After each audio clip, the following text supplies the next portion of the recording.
Good morning, boys and girls. With permission of Scholastic Publishing, we're going to continue on to Charlotte's Web. We are on Chapter 18, The Cool of the Evening. In the cool of the evening, when the shadows darkened at the fairgrounds, Templeton crept from the crate, looked around. Wilbur lay asleep in the straw. Charlotte was building a web. Templeton's keen nose detected many fine smells in the air. He decided to go exploring. Without saying anything to anybody, he started off. "Bring me back a word," Charlotte called after him. "I shall be writing tonight for the last time." The rat mumbled something to himself and disappeared into the shadows. He did not like being treated like a messenger boy.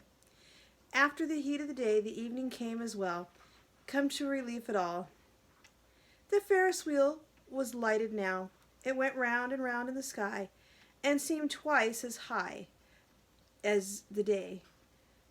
There were lights in the midway, and you could hear the crackle of the machines, and the music of the merry-go-round, and the voice of the man in the Beano booth calling numbers. The children felt refreshed after their naps. Fern, her friend Henry Fussy, he had invited her for a ride with him to the Ferris wheel. He even bought a ticket for her, so it didn't cost her anything. When Mrs. Arable happened to look up in the starry sky and saw her daughter sitting with Henry Fussy and going higher and higher in the air, and saw how happy Fern looked, she just shook her head. My, she said. Henry Fussy. Think of that. Templeton kept out of sight in the tall grass behind the cattle barn. He found a folded paper. Inside it were leftovers from somebody's lunch. A deviled ham sandwich, a piece of Swiss cheese, part of a hard-boiled egg, and the core of a wormy apple. The rat crawled in and ate everything. Then he tore a word out of the paper and rolled it up, and started back to Wilbur's pen. Charlotte had her web almost finished. Templeton returned carrying a newspaper clipping. She had left a space in the middle of the web. At this hour, no people would be around the pig pen, so the rat and the spider and the pig were by themselves. There is Templeton inside the wrapper. "I hope you brought a good one," Charlotte said. "It is the last word I shall ever write." "Here," said Templeton, unrolling the paper. "What does it say?" said Charlotte. "You'll have to read it to me." "It says humble," said the rat. "Humble," said Charlotte. "Humble has two meanings. It means not proud, and it means near the ground." "That's Wilbur all over. He's not proud and he's near the ground."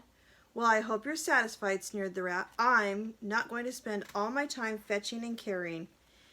I came to the fair to enjoy myself, not to deliver papers." "You've been very helpful," Charlotte said. "Run along if you want to see more of the fair." The rat grinned. "I'm going to make a night of it," he said. The sheep was right. The fair is a rat's paradise. What eating and what drinking, and every good hiding and good hunting. Bye-bye, my humble Wilbur. Fare thee well, Charlotte, you old schemer. This will be a night to remember in a rat's life. He vanished in the shadows. Charlotte went back to her work. It was quiet and dark now. In the distance, fireworks began going off, rockets scattering fiery balls in the sky. By the time the Arables and the Zuckermans and Lurvy returned from the grandstand, Charlotte had finished her web. The word humble was woven neatly in the center of it. Nobody noticed in the darkness. Everyone was tired and happy. And there is Templeton. Fern and Avery climbed in the truck and lay down. They pulled the Indian blanket over them. Lurvy gave Wilbur a forkful of fresh straw. Mr. Arable patted him. "Time for us to go now," he said to the pigs. "See you tomorrow." The grown-ups climbed into the truck, and Wilbur heard the engine start, and then heard the truck moving away in slow speed. He would have felt lonely and homesick had Charlotte not been with him. He never felt lonely when she was near. In the distance, he could hear the music of the merry-go-round. As he was dropping off to sleep, he spoke to Charlotte. "Sing me a song again about the dung and the dark," he begged. "Not tonight," she said in a low voice. "I am too tired." Her voice didn't come from her web. "Where are you?" asked Wilbur. "I can't see you. Are you on the web?" "I'm back here," she answered, "up in the corner." "Why aren't you on your web?" asked Wilbur. You almost never leave your web." "I've left it tonight," she said. Wilbur closed his eyes. "Charlotte," he said after a while, "do you really think Zuckerman will let me live and not kill me when the cold weather comes? Do you really think so?" "Of course," said Charlotte.